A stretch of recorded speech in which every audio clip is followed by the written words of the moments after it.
வீடியோஸை கண்டினியூஸாக பார்க்குறவங்களுக்கு தெரியும் டெய்லி யூசிங் சென்டென்சஸ் ஒரு சீரியஸாக போஸ்ட் பண்ணிகிட்ருக்கோன்னு. அதில் ஃபர்ஸ்ட் சென்டென்ஸ் சத்தம் போடாத அப்படிங்கிறத டோன்ட் மேக் நாய்ஸ்.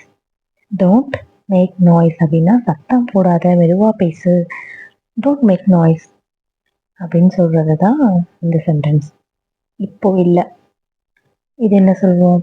இது மேக்ஸிமம் இதில் வர மேக்ஸிமம் இல்லை, எல்லா சென்டென்சஸுமே குழந்தைங்க கிட்ட சொல்கிற சென்டென்சஸ் தான் இந்த வீடியோவில் பார்க்க போகிறோம். இப்போ இல்லை அப்படிங்கிறத நாட் நவ். நாட் நவ், இப்போ போட மாட்டேன், இப்போ இல்லை அப்படின்னு சொல்லுவோம் இல்லையா, அதை நாட் நவ். நாட் நவ் அப்படின்னா இப்போ இல்லை அப்படின்னு சொல்கிறது. அடுத்த சென்டென்ஸ், ஏதாச்சும் ஒர்க் பண்ணும் போது குழந்தைங்க திருப்பி அம்மா அப்படின்னு கூப்பிடும்போது மறுபடியும் என்ன அப்படின்னு கேட்போம் இல்லையா, திரும்ப என்ன, திரும்ப என்னடா, திரும்ப ஏமா அப்படிலாம் கேட்போம் இல்லையா, அதுதான் மறுபடியும் என்ன அப்படிங்கிறத வாட் அகைன். வாட் அகைன் அப்படின்னா திரும்ப என்ன, எதுக்கு திருப்பி கூப்பிடுற, என்ன ஆச்சு திரும்ப அப்படின்னு கேட்கறது எல்லாத்துக்குமே what again, what happens again, திரும்ப என்ன ஆச்சு அப்படின்னு கேட்கறது எல்லாமே இந்த சென்டென்ஸோட மீனிங். ஓகேங்களா? அடுத்த சென்டென்ஸ், சாக்லேட் சாப்பிட்டா பல்லு சொத்தையாயிடும்னு சொல்லுவாங்க. இல்லை சாக்லேட் சாப்பிட்டா பல்லு போயிடும், பல்லு வீணாக போயிடும் அப்படின்னு சொல்லுவாங்க இல்லையா. இது எப்படி சொல்லலாம்? சாக்லேட் சாப்பிட்டா பல்லு சொத்தையாயிடும். இது எப்படி சொல்லுவோம் அப்படின்னா, eating chocolate can damage your teeth.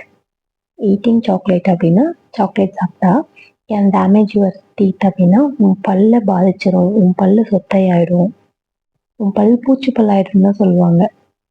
ஏன்னா அதில் பூச்சி அரிச்சா தான் அந்த பல் சொத்தையாகும். ஸோ அதெல்லாம் அப்படி சொல்கிறது எல்லாத்துக்குமே. Eating chocolate can affect your teeth, damage your teeth என்ன வேணும் சொல்லலாம். ஃபோன் பார்க்காத அப்படின்னு மிரட்டும் இல்லையா, ஃபோன் பார்க்காத அப்படின்னு சொல்கிறது எப்படி சொல்லுவோம்? டோன்ட் வாட்ச் தி ஃபோன் அப்படின்னு சொல்லுவோம். Don't watch the phone. இதுவே ஃபோனில் வீடியோஸ் பார்க்காத அப்படின்னு சொல்கிறத don't watch video on the phone அப்படின்னு சொல்லுவோம். டோன்ட் வாட்ச் வீடியோ அப்படின்னா வீடியோ பார்க்காத, ஆன் தி ஃபோன்னா ஃபோனில் வீடியோ பார்க்காத அப்படின்னு சொல்கிறது. நெக்ஸ்ட் சென்டென்ஸ், என் கையை பிடிச்சிக்கோ. என் கையை பிடிச்சிக்கோ, அம்மா கையை பிடிச்சிக்கோ அப்படின்னு சொல்லுவோம். எங்கேயாச்சும் வாக் பண்ணும்போது குழந்தைங்க கூட்டிகிட்டு வாக்கிங் பண்ணும்போது கையை பிடிச்சிக்கோன்னு சொல்லுவோம், இல்லை அம்மா கையை பிடிச்சிக்கோன்னு சொல்லுவோம். இது எப்படி சொல்லலாம்? Hold my hand. Hold my ஹேண்ட்னா என் கையை பிடிச்சிக்கோ அப்படின்னு சொல்கிறது தான் ஹோல்ட் மை ஹேண்ட் அப்படின்னு சொல்லுவோம். அடுத்த சென்டென்ஸ், டிவியை பக்கத்தில் பார்க்காத. டிவியை பக்கத்தில் பார்க்காத. இது எப்படி சொல்வோம்? டிவியை பக்கத்தில் பார்க்காத அப்படிங்கிறத don't watch TV closely. Closely அப்படின்னா பக்கத்தில். டோன்ட் வாட்ச் டிவி க்ளோஸ்லி அப்படின்னா டிவியை பக்கத்தில் பார்க்காத அப்படின்னு சொல்கிறது. அடுத்த சென்டென்ஸ், மூக்கை தொடச்சிக்கோ. மூக்கை தொடச்சிக்கோ, முகத்தை தொடச்சிக்கோ, வாய் தொடச்சிக்கோ அப்படிலாம் சொல்லுவோம் இல்லையா. அந்த சென்டென்ஸ் எப்படி சொல்வோம்? Wipe your nose. Wipe your nose அப்படின்னா மூக்கை தொடச்சிக்கோ அப்படின்னு சொல்கிறது.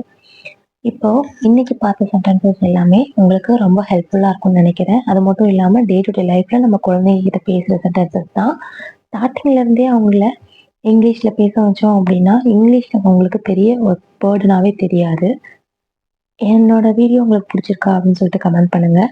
Stay tune for next video. மறக்காமல் உங்கள் சப்போர்ட்டை என்னோட சேனலுக்கு கொடுங்க.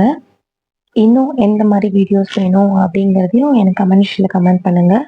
நான் அதுக்கு தகுந்த மாதிரி உங்களுக்கு வீடியோஸ் போடுறேன். Stay tune. பாய்.